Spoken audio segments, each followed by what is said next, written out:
Hi, I'm your host, Anand J. Sukadia, and this is the Limitless One podcast. Join me on this journey as I interview the most inspirational souls who are tapping into their limitless blueprint on a mental, physical, and spiritual level to thrive in uncertain times. If you feel you are so much more than just this body, just this life, and want to tap into your limitless potential, you're in the right place. Here we go, starseeds.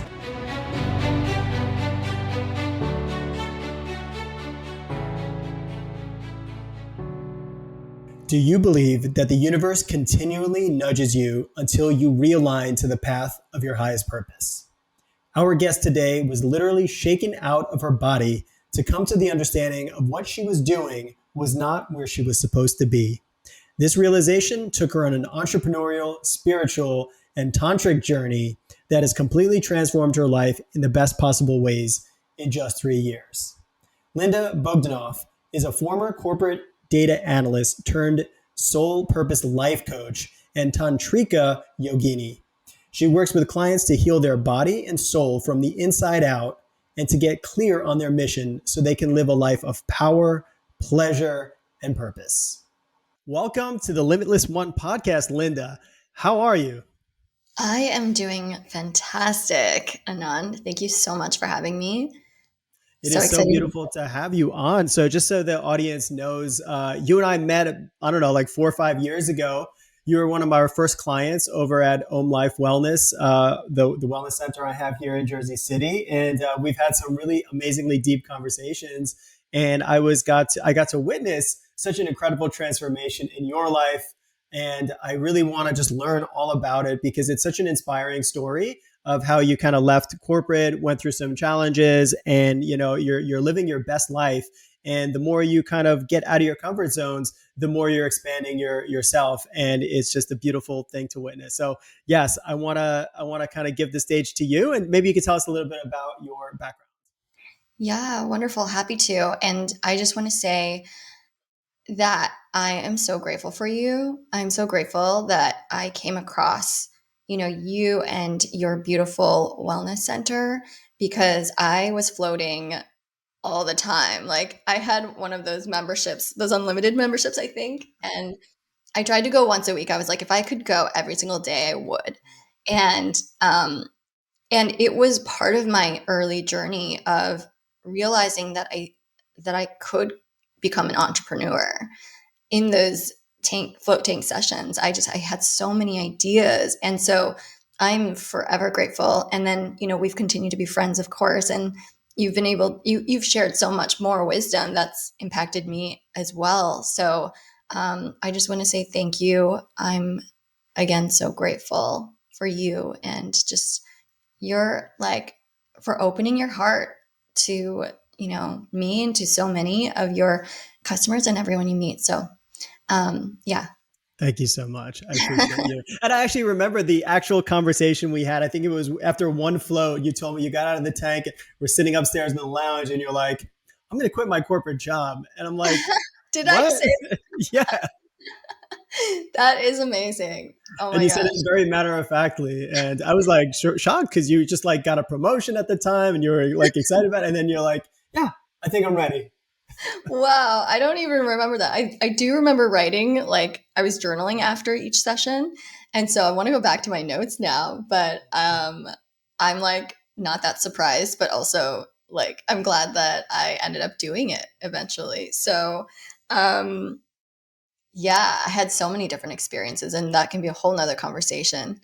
But I'm so I guess in terms of sharing my story a little bit, I was a data analyst in like a financial services company in New York City, and we were living in Jersey City at the time. And before I started on my wellness journey, I actually had kind of a wake up call from the universe, I believe. And I look back now and I'm like, it's because I was on the wrong path and the universe was giving me like nudges along the way and I was not listening. So my lungs collapsed in 2016 and 17, rather my one lung, which is the right lung and the masculine side is what they say. And so after the first lung collapse, I started to think about what was important in my life. And I was away from family. My husband's family's from Australia. My family lives in Minnesota, like every single one of them. And I was starting my new life in New York. And for a long time, I was like running away from something. And now I'm realizing what that is and what I guess those things were. But at the time, I was just like running and trying to just escape. And I guess my lung had collapsed, and it was kind of like a moment of like, what am I doing? What are my priorities? What are my relationships like? Are they fulfilling? Are they empty? And just questioning so many of these big life things. And so from that point, I started thinking about my health, and I was like, I have to take care of myself more, because I had no idea that my lung had collapsed until I got a call back from I got an X-ray and I got a call back, and they were like, they called me a few days later. I don't know why they didn't call me right away, but I ended up getting the call a few days later. My lung had collapsed already by like at least 50%. By the time I got to the emergency room, it was 85% collapse. And I had no idea. And I was like, why do I not know when this is happening to my body? I was so disconnected from my body. And so I vowed to like take care of myself more. And then I came across, you and floating. And I just started having realizations and started taking care of myself and being more mindful. So that was the beginning of the journey. And I was at the time working in my corporate job. I think I can't remember if I had just landed the role, and it was like a big promotion for me. And I was feeling really excited for it. I was working really, really hard. Like, I was very in my masculine for most of my life. And up until this point, I was just like, I will work, work, work. And I don't care about anything else. And I think I got to a point where I was just, I was starting to realize that I was just like not really happy anymore. And it was I had these nudges, and I kept them in the back of my mind. And then a few years later, on my 30th birthday, my husband took me to Turks and Caicos for a getaway. It was like 5 days, I think. And I was miserable, even in paradise. And that made me realize, okay, something really needs to change, because if you can't be happy in the Turks and Caicos, in this beautiful place, and it was magical, like on its own, but deeply, like internally, I realized I was so unhappy. And I think I had gotten another role at this point, because I was like, okay, if I'm not happy, I'm going to change my situation. I'm going to change my environment. And so I was like, okay, like a new role will help with that. It only helped for a few months probably. And then it was like, okay, back to where I was before, which was like sitting with my, internal self. And especially in paradise, I was, I disconnected from my phone completely. And I guess that, and being in paradise and being with my husband, who I know is like this beautiful, amazing soul, and my sacred partner, I was just still like unfulfilled. And so when I got home, I was like, okay, I have to do something else. So I started researching different ways to start a business. And one of those things was creating a product, and creating a brand, rather, like an e-commerce brand. And so I joined a mastermind. I learned through various courses on how to do that. And I started building my brand. I started thinking about the products. And I remember one day I woke up in the middle of this process and I was going to quit my job. I knew that, but I was going to do it at the end of the year. And I woke up. This was probably in May or June, I think. And so the middle of the year. And I was like, I can't go to work today. My body just doesn't want me to go. And I was talking to my husband and I was like crying. And he was like, I think you know what you need to do. And so I ended up putting my notice in. I gave them, I think, a month actually. And like my body just knew. It just was giving up on me. It was like, you can't keep going like this. But luckily I already had something in mind and I was starting to create it. And I knew that I was going to build like to launch it soon. The end of the year was my goal. And so I ended up just quitting my job and then having the time and space, and support from my husband, of course, to like build this thing. And so that was the start of my entrepreneurial journey. And what I didn't realize, and what I like, nobody tells you. I mean, now I'm hearing it, maybe because I'm, in this world and I'm looking for this information, but no one told me how hard it was going to be mentally and like internally. When you start your own business, things come up, fears and all the insecurities come up. And I had to deal with them. I couldn't blame somebody else. I couldn't blame my boss for being too hard on me anymore, or, my job not being a good fit. And so I was like, I decided to do this. I created this. I was taking full responsibility, and all of these insecurities came up. And that's when my really deep healing, internal healing journey began. And Yeah. so, yeah, so here we are. Yeah, no, that's such a beautiful way you put it. Yeah, self responsibility as a business owner, and then also it's like the greatest self development exercise as well, is because you have to work through. If you're going to become successful and you're going to be happy as an entrepreneur, you have to work through all of those insecurities. And believe me, every single one comes up, and it continuously comes up until I kind of like really move forward past them emotionally, mentally, and physically and spiritually as well. As you know, like Yes. spirituality is like a big thing that a lot of entrepreneurs kind of lean into, because you have to have some faith that you are protected, and that, like you said, the universe is always trying to give you clues and trying to propel you in forward towards your greatest potential. And I just loved hearing about how you were feeling it, and you were kind of listening to your body about all the different signs it was giving you. And yeah, it's not easy to go through that, but in reality, yeah, like if we're not listening to that, then we could go through an entire lifetime of having pain or unhappiness. And it's almost like a comfortable misery. You can kind of like deal with it, but you're not going to ever be fulfilled.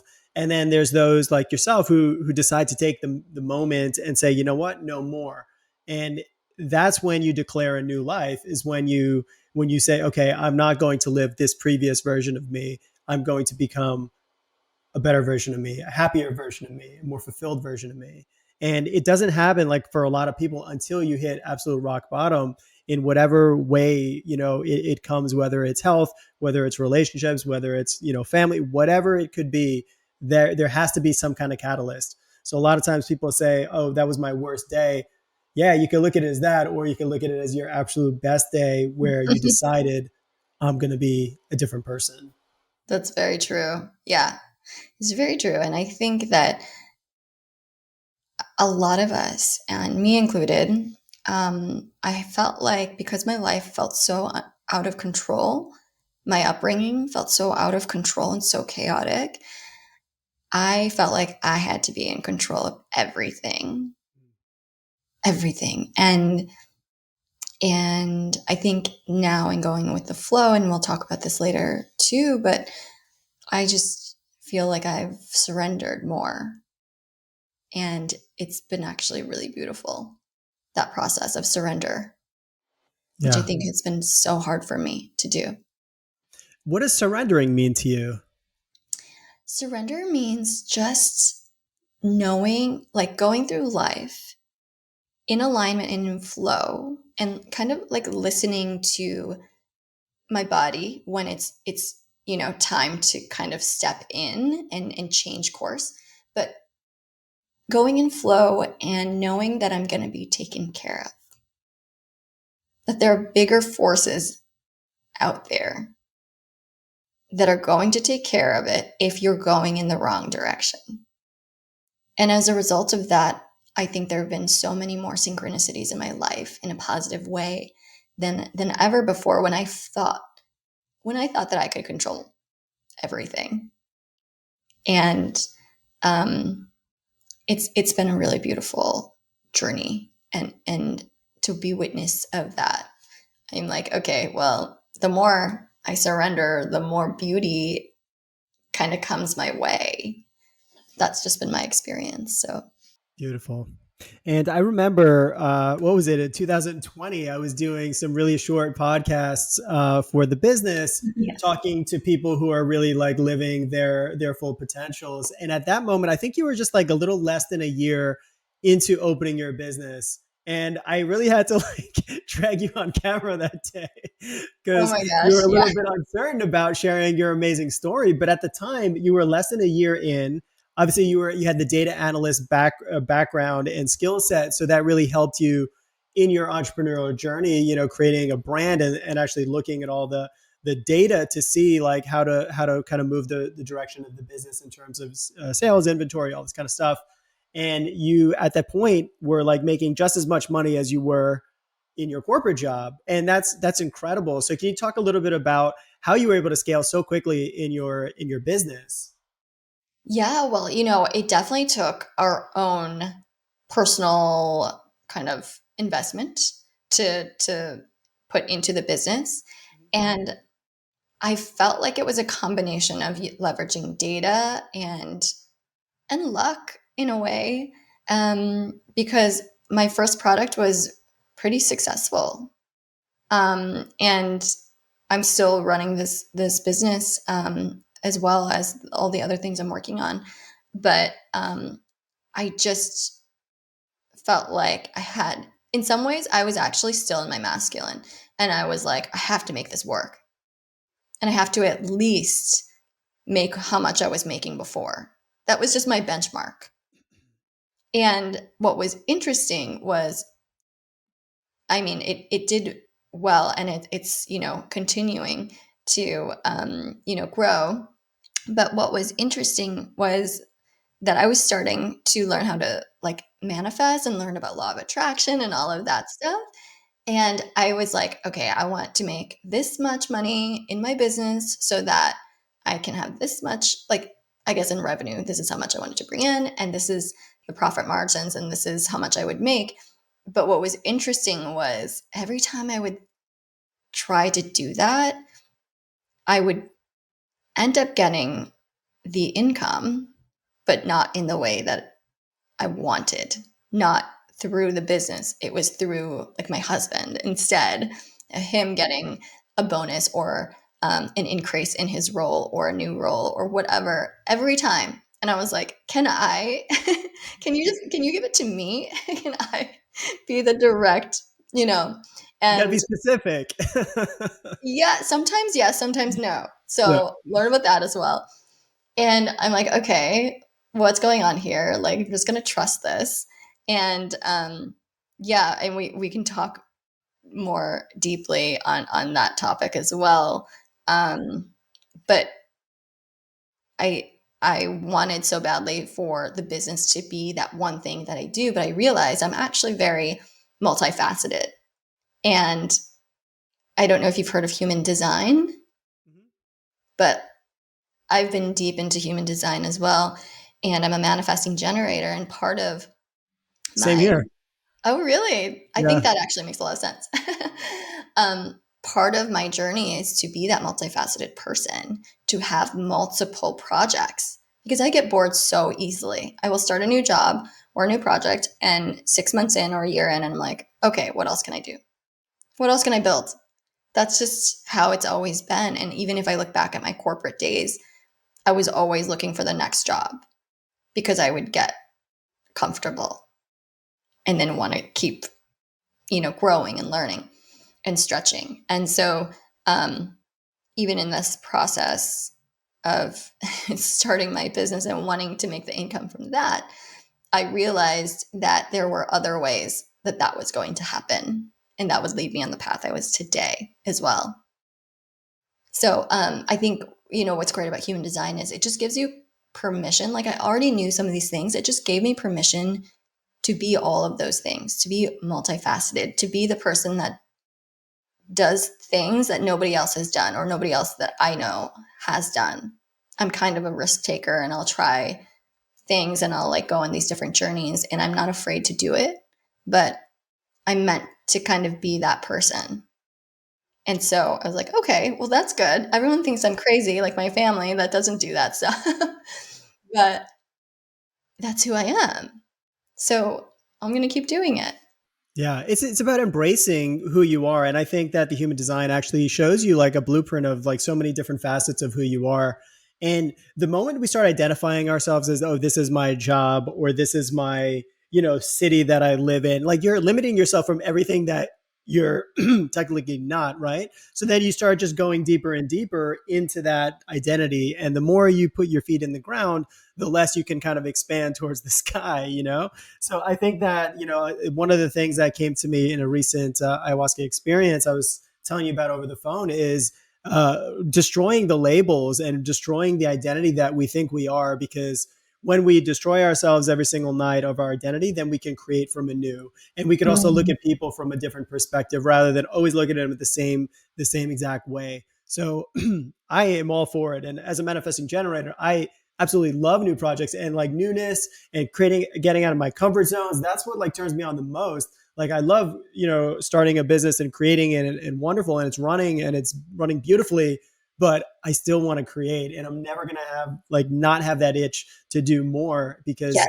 what can we do? How can we have more fun here on earth? And aligning ourselves towards towards our passions and missions, and you keep going, like just the universe just opens up for you, and it's like a rainfall of abundance that ends up coming towards you, because yeah, you're following those paths. Yeah, you're following like the breadcrumbs, basically, right? Um, in terms of like what lights you up, and also when when you're open and when you're releasing that need to know how things are going to happen for you, then your universe is like, here you go, here are some options. What do you think? Yeah, you can handle more, so it's going to give you more. Yes. Okay. So moving onwards towards after conquering entrepreneurism, obviously you're still doing it, but you feel like you have more to give to the world. So tell us a bit more about the stuff that you're kind of creating right now. Yeah, so I'm creating so many things and it feels very aligned. It doesn't feel overwhelming. I've had a history of being able to work like a mad woman. I've had multiple jobs at the same time. Like even in high school, I had 3 jobs and I was getting straight A's and I was like in the vice president of these business clubs and I was always like doing all these things and I have the energy to do that, but it was like it was coming from a place of not being empowered. It was probably more of a disempowered place of having to prove myself.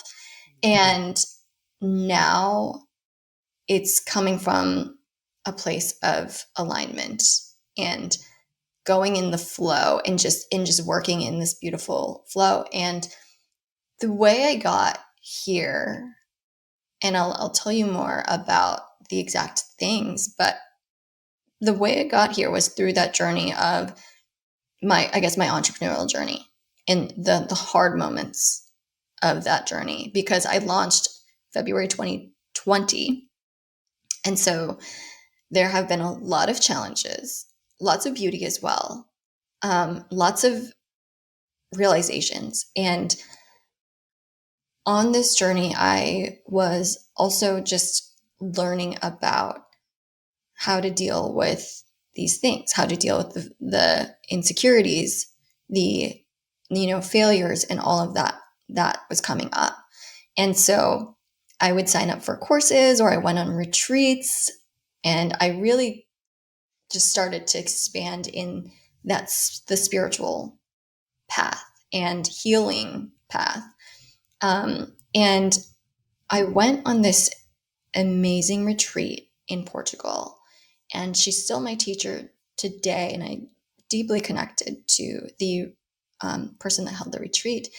And this was the first time that I actually felt like I was basically good enough, worthy enough of existing for nothing except for the fact that I'm alive and breathing today. And that every single day that I wake up, that means that I'm worthy. It means like I'm worthy as I am. And it was so beautiful. There were a series of different things that we did in this retreat. One, like the first realization was during this hot seat moment where basically the retreat leader was answering questions. And it just, I had an aha moment of when she described like this worthiness. She basically said, you're just as worthy for sitting, if you sit on the couch for the rest of your life, to if you're the most successful person, basically. Like you're similarly as worthy. And I saw myself sitting on that couch and I was like, I am worthy. That's okay. I mean, I don't think I would do that, but if I wanted to, I would be okay. And that was never something that I could do. I could never just relax and allow myself to be. And so I realized that in that moment. And then there was this other amazing exercise of basically it was a rebirth where I saw myself as a baby and I looked at her and saw how beautiful she was, literally just for breathing and being alive. And it was like my inner child was being healed in this moment. And I was like, there was a death of this old, speaking of, death of this old version of myself that didn't think that that was worthy enough. And this new me rebirthing into someone that saw myself and loved myself as is. And the snake is actually, I'm wearing a necklace right now.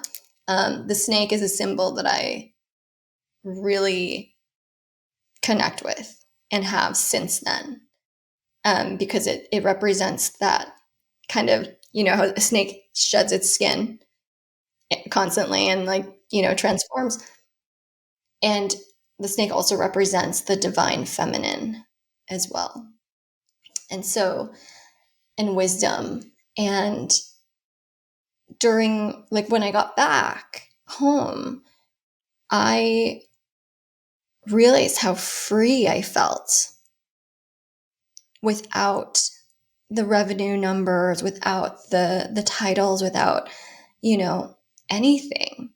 And that's when I realized I wanted to teach others how to be free within themselves, because that is going to change the world. That is going to not make us, be power hungry and need to inflict violence on others. And, if we have the power within ourselves, we don't need to find it from other ways, from external sources. And so that was basically the end of last year.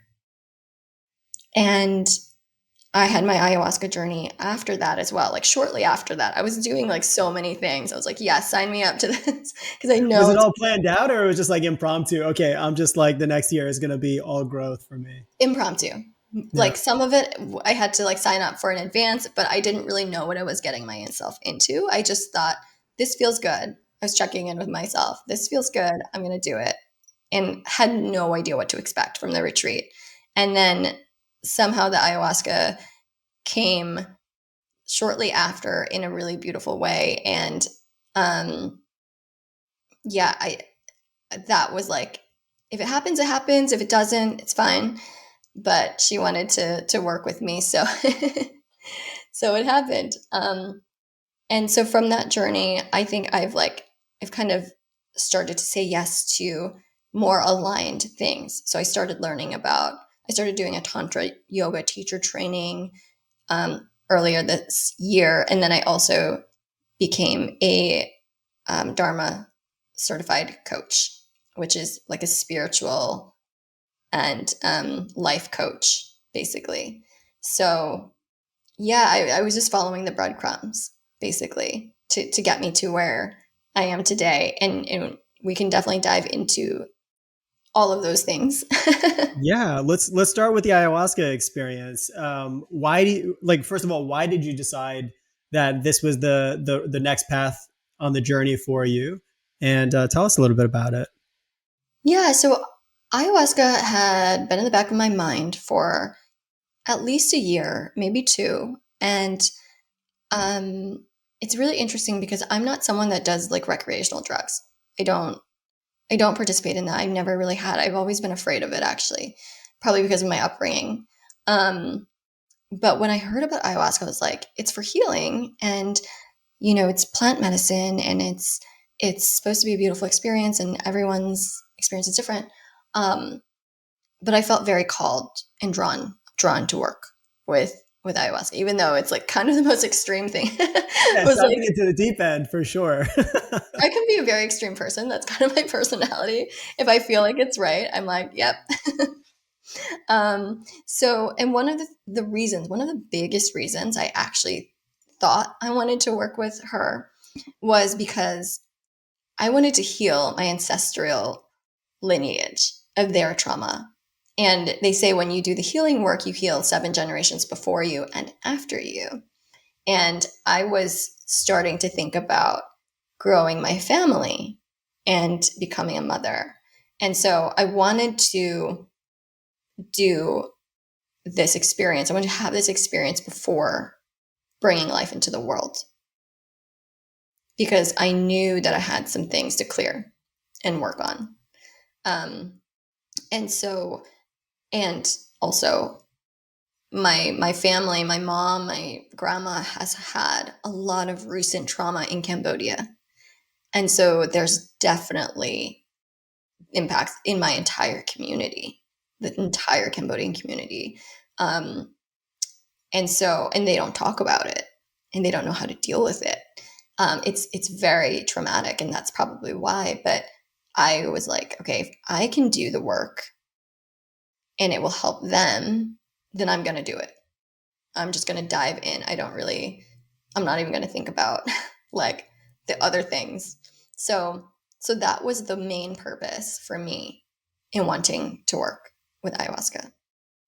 But what I got was something entirely different. She didn't even show me that.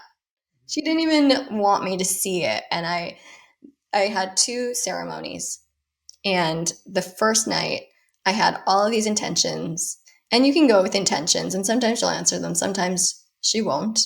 Depends on what you need to see, of course. Um, and one of my intentions was show me a past life or past lives that are relevant to my life today.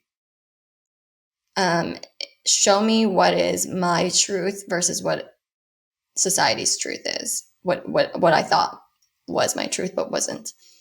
Um, and one of them was show me my ancestors' pain and help me heal them. And I saw the first two the first night, but I didn't see any trauma or anything like that from my family, like any recent trauma.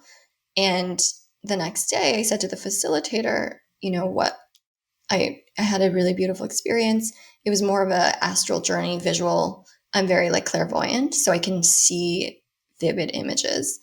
And I was asking him, or rather, I was telling him about the journey and how I didn't see this their pain and really wanted to heal that. And he asked me a really great question, and he was like, "Well, what's your intention with that?" Because I think what's going on is that you have survivor guilt, And I realized that was the case, that I had survival guilt, and that I've been operating in my life kind of in that way of feeling a little bit guilty if I'm living too big, if I'm too indulgent, or I'm too in my pleasure and all of that. I feel a little bit guilty. And I was like, okay, that makes sense. And going back, one of the things she showed me in, my past life was that I was a goddess of pleasure. And What is a goddess of pleasure? I mean, it was so beautiful.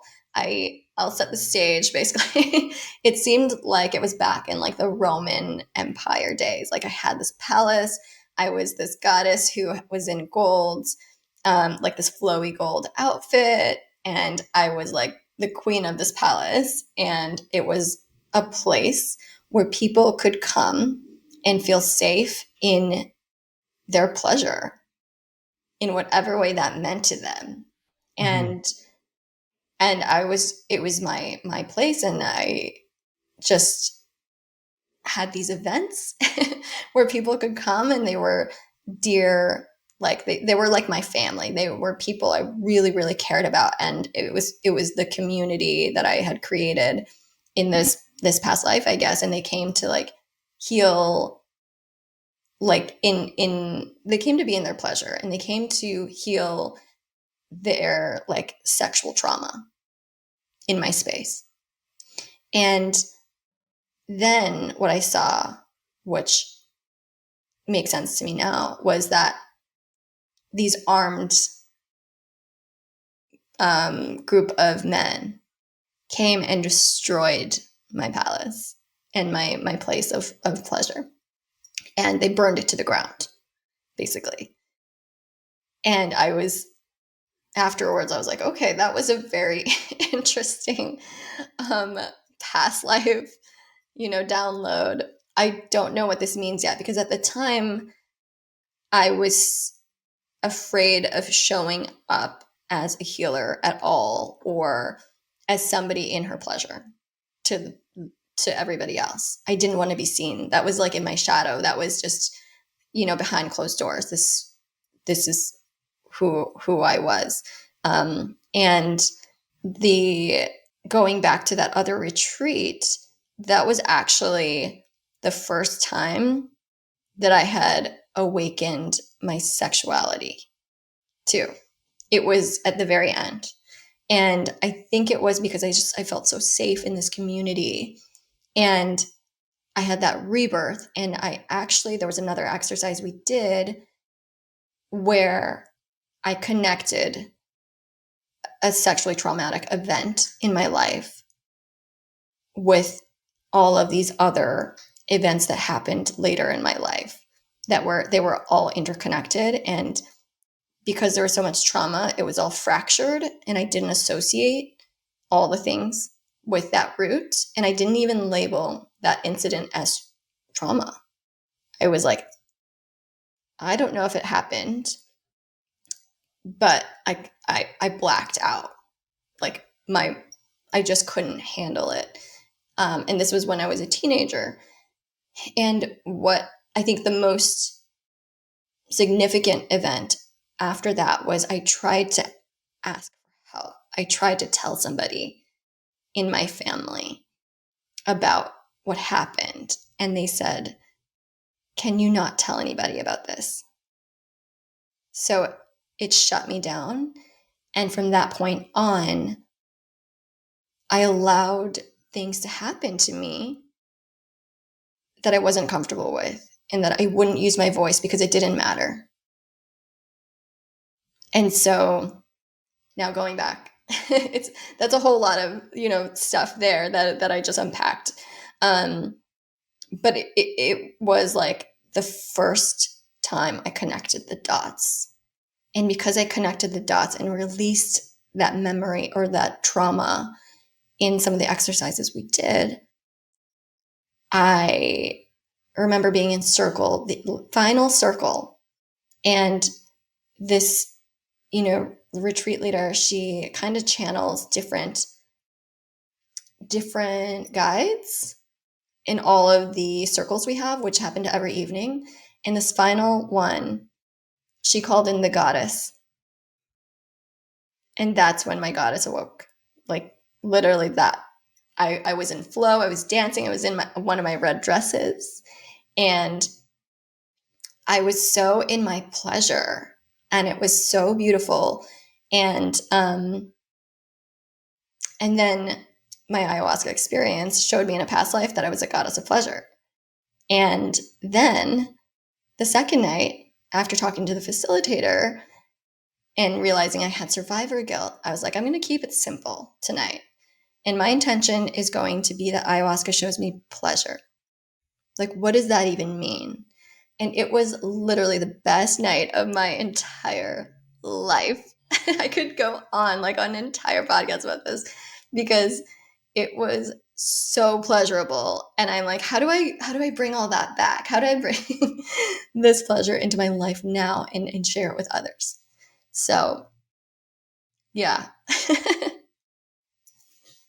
Beautiful. So you decided you want to share that with others to awaken that spirit within them that experiences pleasure. I think that, a lot of us, when we go through some kind of trauma or some kind of like really bad time in our life, we're so focused on healing from that particular event. And yeah, there has to be healing done.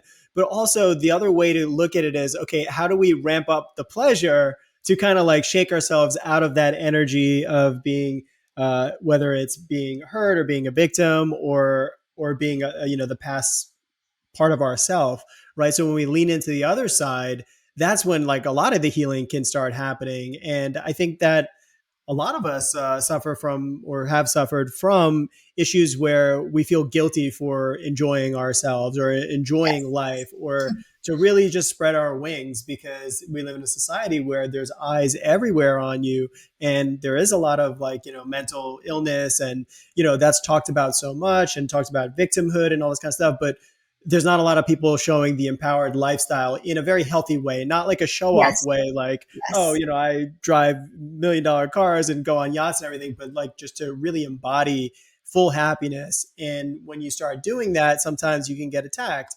So, yeah, I think that it's so important to do that for our own sake and not to really worry about what other people are going to think. You can inspire others or others can see whichever way they want to. But in Yes. reality, we're the ones who have to live with ourselves. So if we're not fully embracing ourselves, then we're not fully living our lives. I agree. And the other lesson that she basically showed me was, so before I got out of, we have these beds that we sleep in and have our experience in. And there's a bucket if you need to purge. And I remember I was so shy to kind of go into the center. There's like the center with rugs. I was so shy to go out, even though I knew I wanted to dance, and that's being in my pleasure. Um, I was like going back and forth from my bed, me wanting to crawl out of it, but retreating. And then I just purged. And I remember just, I knew what I was purging. And that was guilt, shame, judgment. And I was like, okay, I'm just going to let it out. And then I ended up like, after that, getting out of my bed and going onto this beautiful rug and feeling the rug and just seeing the beauty. And it was so colorful and it was magical.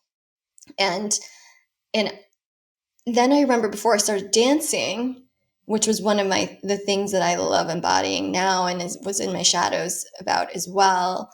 Um, Before I started doing that, I could hear everybody's experience. I could hear people crying, screaming, having difficult experiences. And I said to her, I was like, how do I step into my pleasure when everybody else is in their pain? And she said to me, and she was very nurturing with me and very gentle. And she said, um, trust me, when you step into your pleasure, you will heal their pain. And that was so powerful. And that was the sentiment with my ancestors as well. As long as I step into my pleasure in this life, I will help heal their pain. I don't have to go to where they were to heal their pain. I can do the opposite and be this empowered person and be in my pleasure and my joy, because we all deserve happiness as well. And because they couldn't experience that, I get to, and I do it for them, can do it for them. And it was so beautiful. And what I didn't realize too was the next day we had circle after ayahuasca, and everybody shared their experience. Every single person had an experience with me in their own way, whether that was releasing the demons from their own selves and knowing that I was untouchable because this person was afraid that other people would experience, if she like released this from her body, that it would go to somebody else. But she just saw that like I was just in my own in this divine feminine energy, that it couldn't even touch me, and that allowed her to continue with the work that she needed to do. So that's just one example, but every single person had some sort of beautiful experience with me that I didn't even intend to. I was just like, okay, I'm just going to be in my pleasure and dance and, and be embodied and all of this beautiful stuff. So that was a huge lesson for me, and has led me to where I am now, which still took a while to be. Yeah. It was just recent that I kind of said what I was doing. So just this month, actually. Amazing. So what are you doing? Let's get to it. So I am a spiritual life coach, and I'm incorporating Tantra as well. So the life coaching is powerful because it helps you find clarity and purpose. And I'll work with my clients through that. And I also work with my clients on holding a safe space for them to share vulnerably, whether that's sexual trauma or shame or guilt or any of these things. We work on that. And I didn't think, what's interesting is I didn't think that I would be I knew I'd be doing the life coaching. I didn't think that I would be doing the kind of the sex coaching along with it so early, because I was like, oh, I want to wait for another year because then I'll be ready. and and then I realized, actually, I'm ready now. Through the work with some of my clients, my earlier clients, I realized how powerful it was for them and for me to work in this capacity of holding this space and for them to share. And I was like, this is needed now. I don't need more training to be able to hold that space now. Of course, I have I'm not going to work with people where I think that I'm not capable of, working with some of these things, because there are people that are very trauma informed, and I will, recommend them if it gets to that, or if it needs that. And so, yeah, but I realized that even now that I'm able to do it, and I was afraid of showing up publicly as this person that is a life coach and sexual healer. And ayahuasca told me that I was. And I think, like, I've always been afraid to be in the light. I'm always kind of the person, like, in my data roles, I could be the person that was behind the computer and, doing my coding and all of that, like data structuring. And I felt comfortable there. And anytime I had to present, which I wasn't bad at it, I was just so anxious because it was like me, I was in the light. And so it's always been a fear of mine to be in the light, especially with things that were either traumatic to me or were in my shadows. And pleasure and sex is one of those things. Yeah, it takes so much courage to, first of all, embrace it yourself, but then also to share it with the world that this is who I am. And, I love the combination of spiritual coach and Tantra sex coaches because you're handling the super conscious, which is, energy center number 8, which is, above our crown, which expands to the oneness of it all, God, whatever you want to call it. And then you're also going all the way down to the root chakra where so much of our life force is dependent on. And Tantra is such a vast field of knowledge and to understand, but each one of us have these tantric centers in us. And if they're not being activated, so much of our life force can be either dissipating or it can grow when we really tap into it. So, it's as you go up the energy centers, like you're encompassing all of life in, the spiritual, the etheric, the non-body. I am no one, I am no time, nothing. Yes. I am just consciousness. And then this is the physical body right here. And I stand strong to be there. So when you can live in both places at one time, you're really showing up as a soul, as a body, as a human. Yeah, I agree. And I totally agree with that. And sometimes when you have those experiences of bliss, of being pure consciousness, which I've had through ayahuasca and other experiences that I'm happy to talk about as well.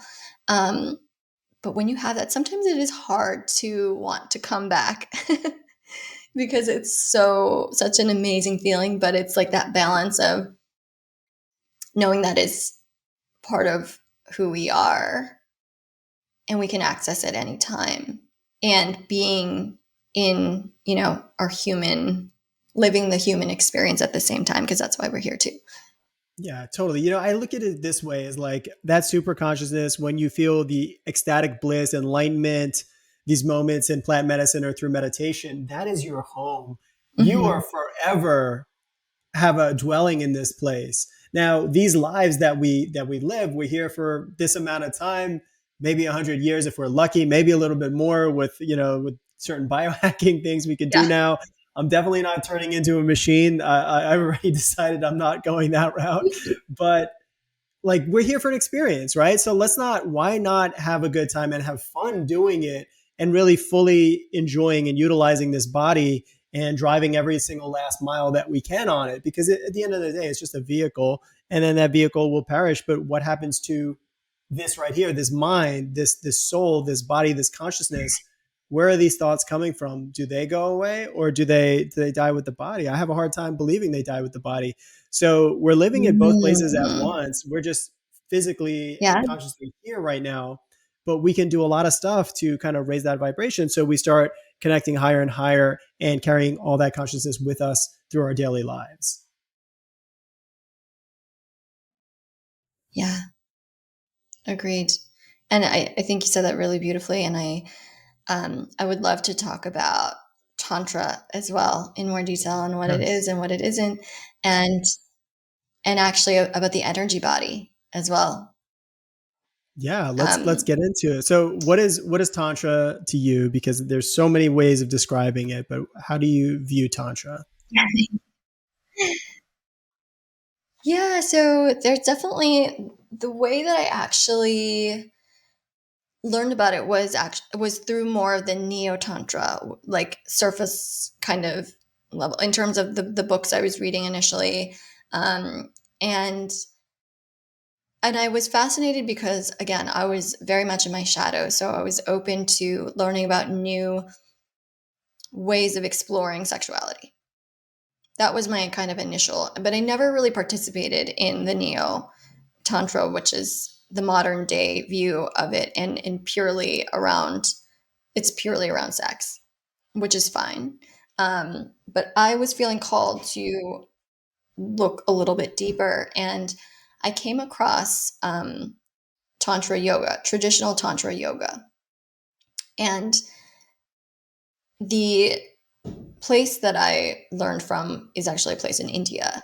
Um, and what I think from a traditional Tantra point of view, what Tantra is, it's more about the connection to the divine, and the balance of the energies, like the feminine and masculine energies within us and within our partnerships, as well as the um, working with that Kundalini and energy body as much as we can.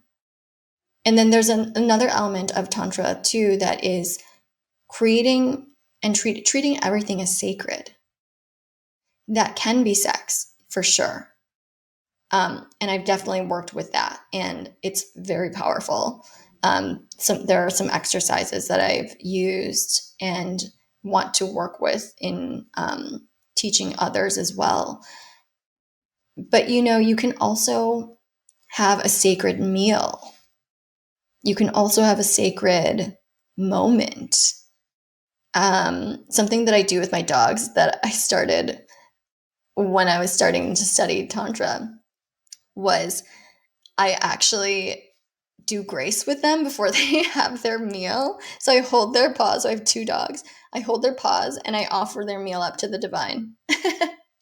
And they're like rolling their eyes, like not really knowing what's going on. But I do think they feel the energy. And so Do they I wait for even you like before they treat eat, my or? dog's meals as sacred. They've gotten used to it. They're like, okay, like I'll give you my paw, and I hold their Yeah, paws the whole time as I'm saying grace. And that's it's so so fun. cute because they're like, okay, mom, like, and they through their eyes, they're like, all right, like let's do this, because they like they're dogs, they want to eat their food, and so um, they'll wait because they're patient. But I you can do it during little things like that that would seemingly be so insignificant. You're like, okay, I have to feed the dogs, like it's just a thing you do, but actually, like, you can create sacredness in that. You can create sacredness in your walks in nature. Um, and so I would say those are kind of the main principles around it. And speaking of energy, so I am training in Tantra yoga. So we work as basically, you can think of it, the training that I did, as doing hatha yoga, but with tantric principles. So we really focus on the energies, the chakra centers, and moving energy through the different chakras in different poses, and Is this different than Kundalini using yoga, this or? using it's slightly different. So Kundalini yoga is like its own branch, and it's very much on the energy, focused on the energy, less about the poses, even though there are elements of the asanas incorporated too. So Tantra is definitely like a slower version of yoga, like some of the yoga that is out there today. Um, but yeah, we're really focused on moving the energy up into our chakras and energizing that these energy centers. Um, and it is said that the ka body, or our energy bodies, they actually, unlike our human bodies, they actually move with us into our next lives. And so the more you work on it in this life, the higher the baseline of energy you work with in your next lives. I love that. And so Maybe that's why it's the really ancient powerful. Egyptians, yeah, the ancient Egyptians Yes. talked about, like, they preserved the certain subtle bodies, right? So they had preserved the physical body so that the next subtle body can kind of travel with. So maybe that's one of the techniques that they did with mummifying. Perhaps I'm not as familiar with mummifying, but I know that like Egyptian alchemy does exist and or was practiced and probably is today. But there's something that they call the ka body that is the energy. It's similar to the energy body. Every kind of culture has their own name, Yeah. and that the more you energize, the more like the brighter your energy is going to be in the afterlife and then thereafter. And I think that's really beautiful. And it's like, you may not see the tangible results in this life, but knowing that it can move through and with you, unlike money and cars and material possessions in this life, it kind of gives you the, you know, kind of, for me, the desire to work on this energy as Yeah, it's much like as I little can. it's like Yeah. little daily deposits that you're investing into your future or your current energy body, but then also your next incarnations. I love that. Yeah, exactly. And yeah, and actually I'm feeling called to go to India to further my tantric studies. So there's another school that I'm looking into in February that is more focused around the energy, the Kundalini energy, and working with that even more. And so, yeah, more to come in that. But so far, it's been really beautiful, and it's brought my husband and I together even more because we create a sacred container in our relationship, in our day to day, but also, it can be in the bedroom, but also outside of. And that's been really magical too. Yeah, it's incredible to see your growth, Linda. Like just from 2 years ago when we were talking about like trying to get you to come on a podcast, a short one, and to seeing I this was so entire nervous. transformation. You're like fully embraced in life, and it's just such a it's a beautiful thing to witness that you're really blossoming. And I love the fact that you're now focusing on helping other people because it's so needed in this world. When people are repressed in any of our energy centers, there's not a flow, right? Because we're surrounded by so much divine energy, and if we're able to harness it and move it all the way down through our body, then we can get recharged. When any one of these centers is blocked, then there's a lot of issues that can happen, especially, heart is a big one. I mean, they're all big ones, but Yeah, our voice, our throat, our speaking, declaring who we are, our third eye, pineal glands, um, absolutely. yeah, Yeah. And it is said too that like the chakras move from the base, upwards. So if we do have any blockages in the lower chakras, the three main lower chakras, that is going to impact, well, each one above it. But like, yeah, so you definitely want to work with the base centers. If you're feeling any blocks anywhere else, those I would say are critical to move past, because your third eye and your crown chakras are going to be impacted and in a way muddied because that energy can't move through you. It's like if you yeah. have clutter, Mhm. in your home, the energy isn't going to flow properly. Or a clogged pipe, essentially. Yeah, yeah, exactly. All of these things. Yeah. um, and something fascinating that happened recently was I learned that I had endometriosis, which is basically like these uh, like for me, it was a buildup of these endometriosis cysts in my reproductive organs, and that's the second chakra, which is also connected to the work that I'm doing and working with this energy. In the second chakra is all about the sexual and creative powers and your life force energy. And so I had surgery a month ago, and literally 2 days after the surgery, I had more energy than I had going into the surgery. And I was like, who is this person? I was just working like in flow though. But I was so creative, I was so inspired. And this was just 2 days after the surgery, and I was still recovering. I was still probably on some of the pain meds they gave me. But it still continues today. And I in this journey, it was after the surgery that um, I was brave enough to announce what the work that I was doing, that I was sharing one of my spiritual teachers.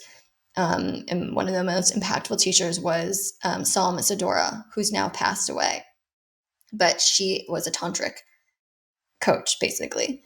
And I didn't think I would be brave enough to share that until recently.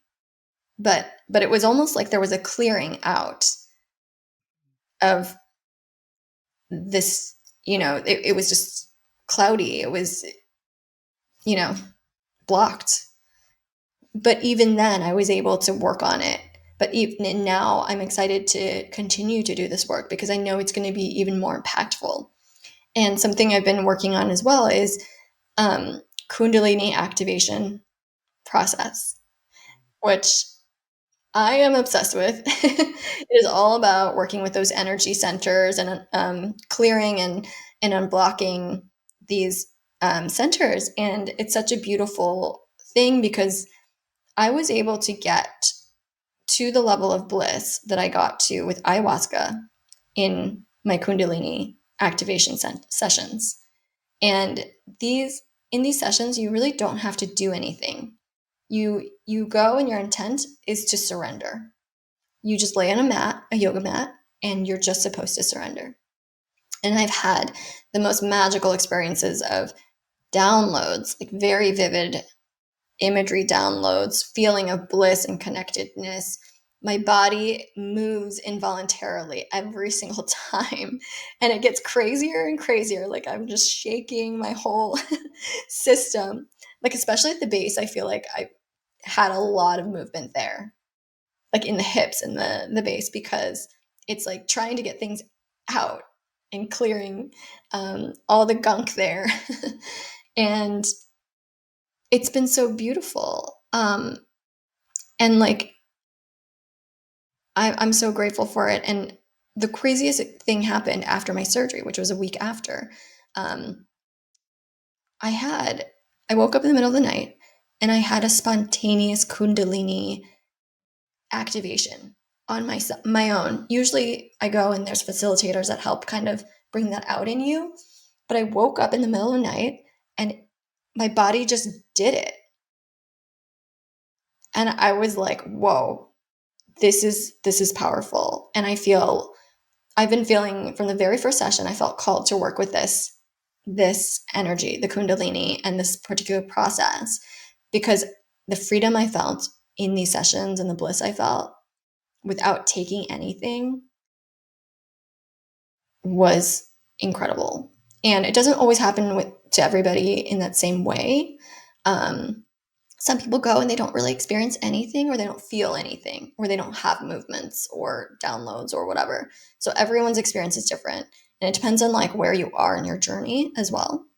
Um, and yeah, so I'm feeling called to do facilitator training, and this particular method was created by Venant Wong, who um, he kind of taps, I think, into his own intuitive guidance to see when these sessions for facilitator training are going to happen. And he hasn't announced anything yet. I have a feeling there's going to be something in 2023. So Venant, if you're listening, like I'm in. Yeah, So it's a pretty magical experience. I've done it like 3 to 4 times, and it's wild. It's very similar to an ayahuasca experience. Like I felt my energy body shaking in different places when I'm focusing on different ones. Some of the music actually like activates yes. things, like, and then afterwards there's like these go to the tremors afterwards, like even after you're done with the session at night, like I'll feel the energy moving through my body. I think it's like, Mm, when an animal shakes, like it's just kind of like moving around some of the energy in the body and getting rid of, maybe they experience like a slight trauma or something like that. My dog, yes. when it's in the cold, it comes back inside, it just like does a shake, right? So they release their trauma, these animals, it's just inherent in them. And for us, when we start shaking, we can also move around the stuck emotions, stuck energies in different parts of the body. And I think a lot of times when we do have some kind of negative experience, it gets caught in different areas in our body. And if we're not Mhm. breathing into it, if we're not kind of moving our body, these are ways in which we can kind of like get rid of these things out of our system. Absolutely. And I CAP is agree. a wonderful method for that. Yeah. Yeah. And we can do it through like actually shaking ourselves, like you said, like, your dog does that. I do that sometimes. I will literally, if like I'm feeling, if I had an argument or I'm feeling upset or like something has happened, I will actually just do like this shaking thing with my whole body. Um, and like I might do it to a couple of songs, um, and just let it out. Like dancing or shaking is so helpful. But yeah, in the Kundalini activation process, your body will kind of do what it needs to clear all that out. And I think what's been magical from doing Kundalini is I had a fear of showing up.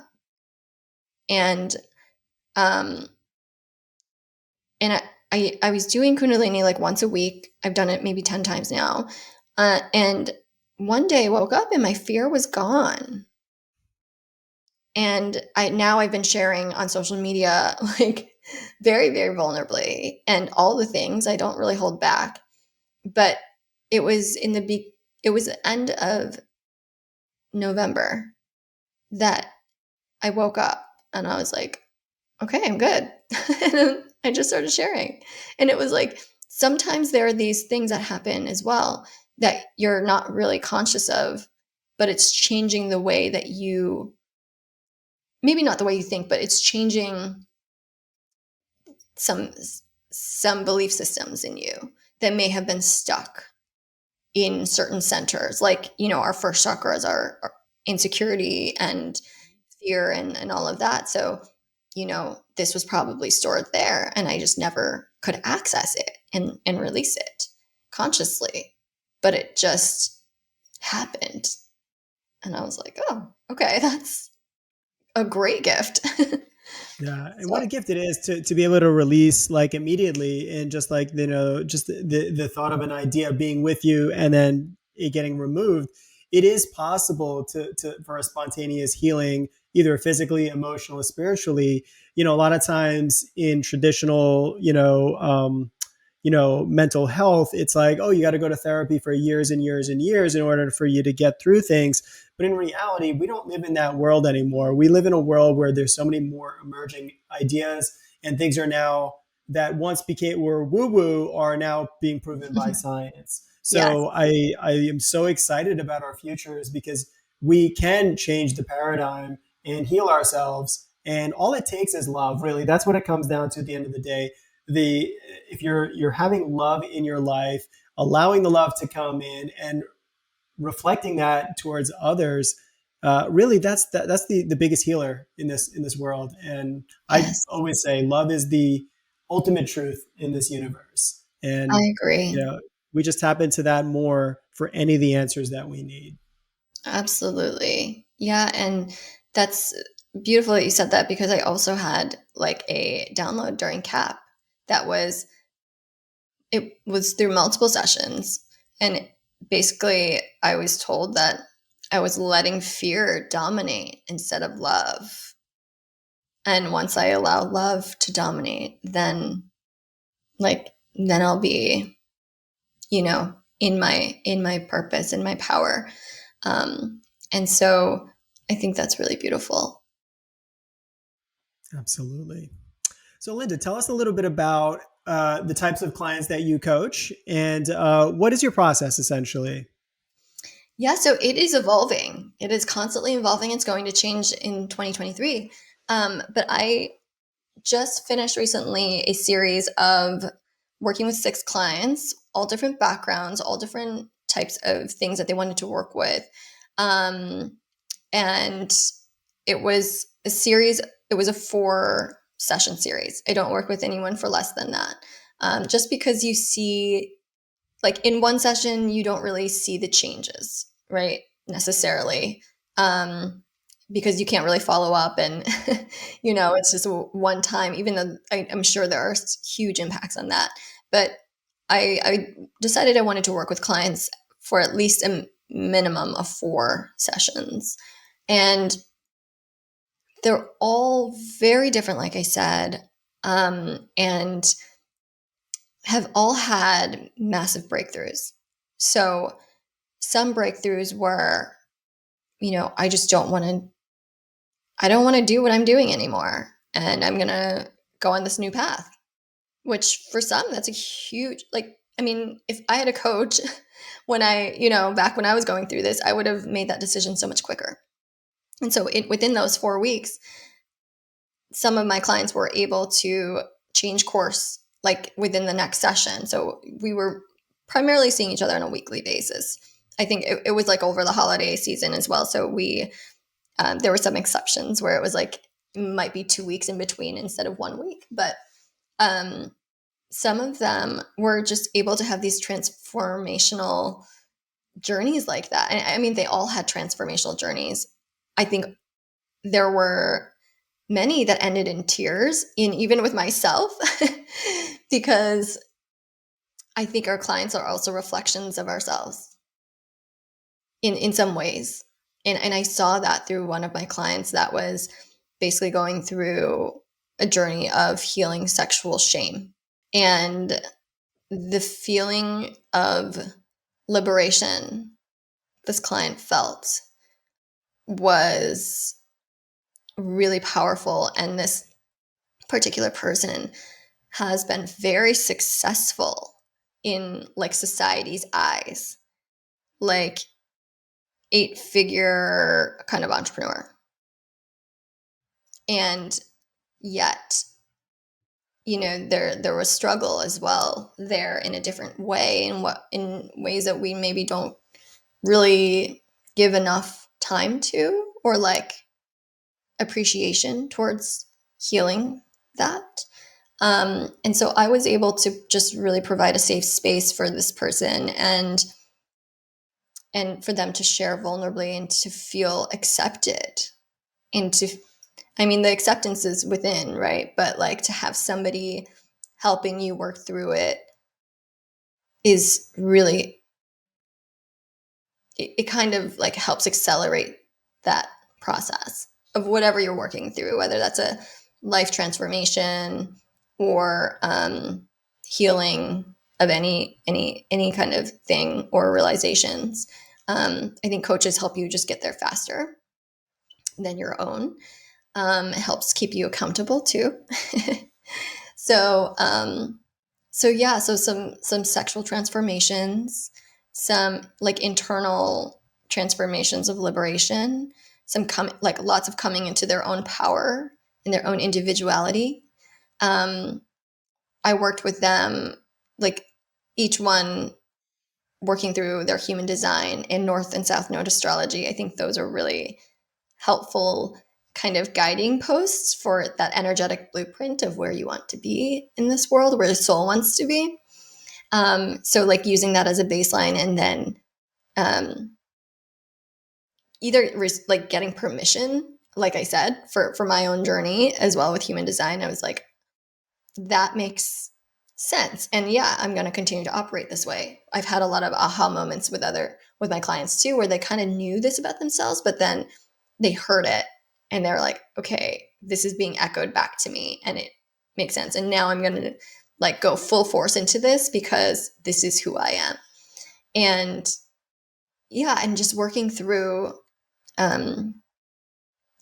things that come up sometimes in the moment. And yeah, so they've all been so different.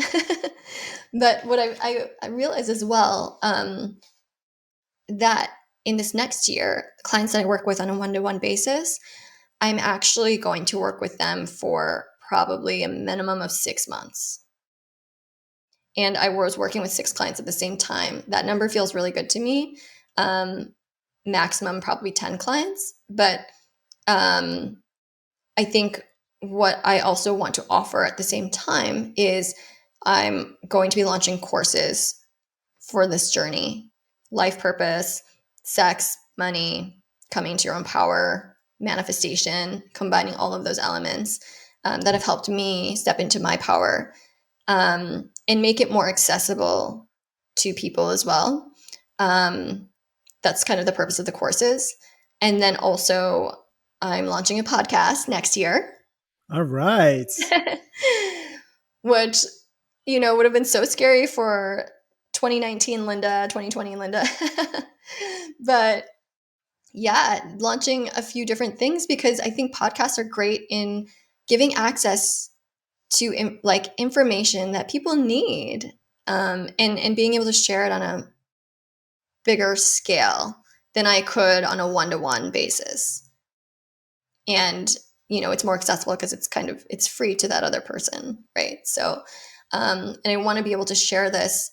I want to be able to provide tools and information to my community, and my community is and others like my community are generally, you know living in poverty or going through a lot of struggle with their parents or form like generations before not knowing how to deal with trauma and shutting it down and not being able to talk about it. And so they end up themselves wanting to do something about it, but really not knowing where to start or not knowing, you know, where to go. So yeah, so there's different sort of offerings that I have for different purposes. And I think with my one-to-one clients, what I've realized is my mission, well, my mission overall is to spread divine, feminine, cosmic love and to raise higher consciousness. And all of these offerings do that. And so, yeah, and one realization I had was that in working with very influential clients that have, yeah, basically have influence and work with a lot of people or lead a lot of other people, is that there is a trickle down effect that the person at the top, if they're healed, they can they can create an organization that is, you know, that they're leading from a very empowered place rather than a disempowered place. And so, yeah, so that's what I'm thinking. Stepping into 2023, I but love I'm it. I sure love it. it will. Yeah, thank you for shining your light in this world. When everyone becomes awakened and start living their highest truth, then you start activating others and they become that. And like you said, you have a whole range of clientele. Some of them are making eight figures. Imagine how successful they got on their own. And now once they remove a lot of the shame and the hurt that they're dealing with, what they can now go ahead and bring into the world. So it's like, we all have to activate each other in so many ways. And, the work that you're doing, the coaching that you're doing is making such incredible impacts on the world, and you might not even realize how much it's happening. So I applaud you and I really congratulate you on this transformation. I'm so happy to be a part of it in a small way. And yeah, I just want to thank you for coming on today. Thank you. And yeah, you've had more of an impact than you realize as well. So we'll always be grateful and thank you for having me on here to share my voice and for always like pushing me to share my voice even when it feels scary. So Absolutely. Well, I believed in you from the minute I met you, and I knew that you were just finding your greatness in every day and every moment. mm, thank you. You're amazing. Thank you. So, how can we learn more about you? What is the best way for anyone listening to the podcast to reach out to you? So you can follow me on Instagram to start, which is Linda_Bogdanov, Bogdanov, or you can look up, you can search Tantrika Soul Coach as well. And I will be coming out with my podcast and my website, which I will send over to you as well, Anand. Sounds good. We'll put it in the show notes, and yeah, thank you so much. I appreciate you. Happy to be here.